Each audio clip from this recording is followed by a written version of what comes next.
Welcome to my Schranz Masterclass. I'm going to be walking you through how to make every single sound you need to make a Schranz track. I've got this whole template at the top of the description on my website, so definitely make sure to grab that so you can build your own track. Thanks for the support, guys, and let's get going. We are at 163 BPM. I think this genre happens anywhere between like 150 and 165, so we're right in there. The first thing you're going to want to start with is a kick. The way we make this one is I have this regular kick,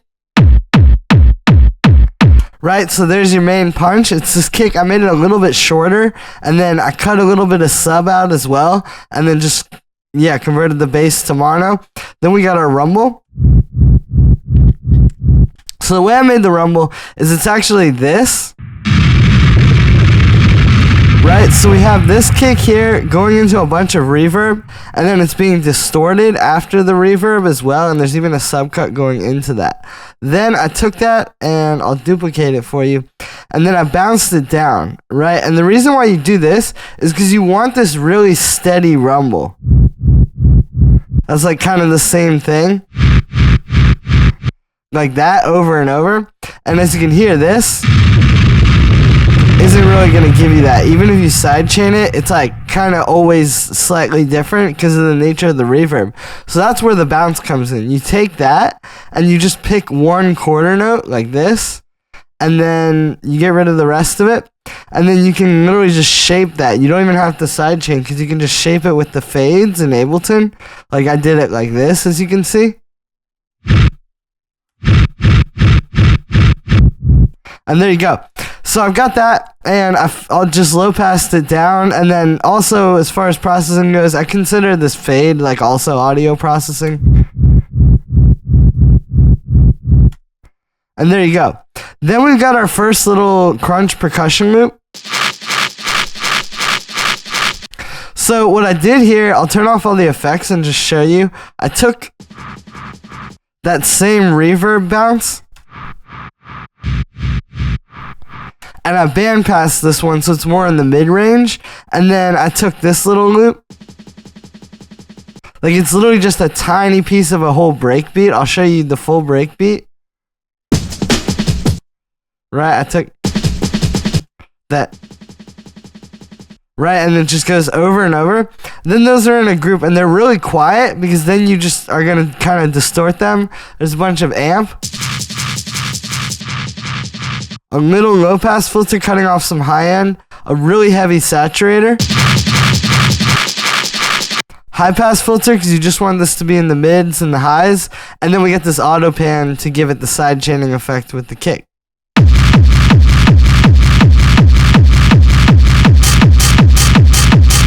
Then we got our open hi-hat, so I got this one. You can see I pitched it down quite a bit, and then I just made it really short. You pretty much just want this to just be like a, like a really short sound. I've then got this distorted loop. So what I did here is I took this rave loop, and you can see I chopped it a bunch. So it's like that. But then what really gives it this sound is the saturation. Right, we're using the wave shaper inside a saturator here, and particularly I'm turning the curve up a lot, and that tends to give it this like crunchier and also choppier sound. It kind of almost has like a transient shaper sort of effect. We hear it just gets really tight and punchy and also like mid-rangey like you want. And the auto pan sidechain and a high pass filter. Then we got our ride cymbal. So yeah, this is in a lot of these tracks. You can see, I've just got this one, and then it's being sidechained. I've got this little shaker,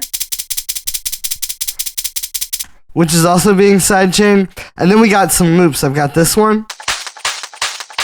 So what I did here is I took a little tiny piece of like a house loop. Like if you listen, it's literally like from house music. And then I did the wave shaper method on this as well. So it's creating that. And then we got the sidechain and high pass. And then this one, I took this. And you can see, I just took a really short section of that. Again, like taking a quarter note of a loop can really do a lot here. And then the wave shaper method where it's super heavy, but then we're side chaining it a lot and high passing it a lot. Then we got all the drums in a group, and I think this is really important to get the sound. As I was studying some tracks for this, I realized this because you need to saturate everything together.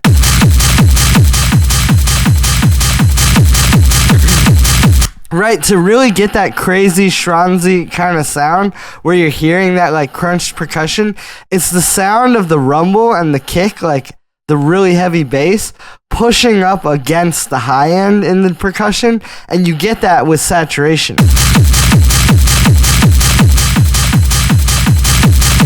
Right, that really just gives it the Schron sort of sound. So you can see I got this on medium curve, drives up a little bit. It's only 66%, and I brought the amount low down too without that. It's a little too crunchy, but then with it.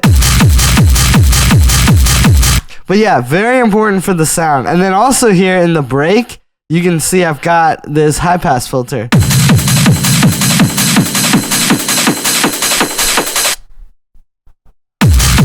Right, so that's really important too. One thing I noticed is that a lot of times, first of all, putting it into that group saturation does a lot, but I noticed the high resonance gives you that like kind of juicier rising sound, whereas if you get rid of it, right, it's a bit flat. So definitely the high resonance is a good trick to get that like, it almost feels like it's rising or something. So that's all the drums. Then we got some stabs, which kind of like create their own groove together. Right, so that's the goal with these, is creating like a few, like 3 or 4 or even 2, where they kind of like work together to create a groove. So we start with this one. It's just playing C, that's what they're all playing. And then you can see I've got this synth patch here with wavetable. You can hear it's actually really clean on its own. So what it is it's 2 saw waves, or it's a saw wave and a square wave, where you can see I've got a bit of FM on the square wave, and then I've got this wave, this warp and fold up on the saw, and then they're being band passed. So that's like the default sound. And then they're being band passed a little bit. Plus I got this super short volume envelope. Right, see, that makes it a bit like punchier. And then this one really obviously does a lot with the distortion. That's what really gives it that sound. Plus there's a bit, you'll see in a second, but there's a bit of reverb on the group. Then we've got this one. So that kind of bounces off of that. Like if you look at the MIDI together. See, it's like call and response, right? They're simple stabs that are easy to make, but they work together to create something very complex. So this is also just playing that one C. Again, yeah, you want to just pick one note with these. I've got this wavetable patch, which is probably the most simple and obvious one out of all of these, right? It's basically a super saw where you got these 2 saw waves, but they're detuned like really heavy, like completely in opposite directions of each other. Plus, there's the noise unison all the way up. And then we're distorting it. Like really heavy with this amp. And then we got a reverb on there. Since that one rings out so much and it's like a bit more ambient, I thought it sounded good with its own reverb. And that's another way you can give this kind of some dimension inside of the stab group. So then we got this last one. Right, so it does this thing where it jumps up an octave, and then it just plays the one note, right? But you can hear that goes nicely with the other one. Right, so for this one, the synth patch is also honestly pretty simple, although it might not quite be what it would seem if you looked at this. So we got 2 saw waves. They're completely detuned in opposite directions again. However, on the second one, there's this FM, which is kind of like a messed up tuning. Like 23% on the tune is gonna make it, you can hear it's kind of imperfect, and it takes it out of tune with the other one even more, and just really makes this like a weird metallic sort of sound, right? Then you can see the amp on flips also really short and punchy on this one, and I got some unison, and then there's this low pass filter with a very high resonance, which then when that goes into this distortion, you can hear it creates the real sound of the stab. You're hearing that note that the resonance is creating, which is also going to be detuned from what the oscillators are playing. So it's like a lot of detuned stuff coming together to create that weird sound. So then on the group of all of these stabs, first I got this hybrid reverb.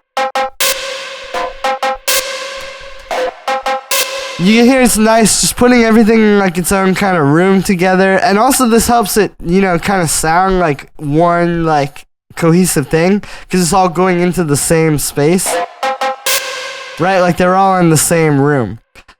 Then I don't even have the sidechain on, we just have a high pass filter.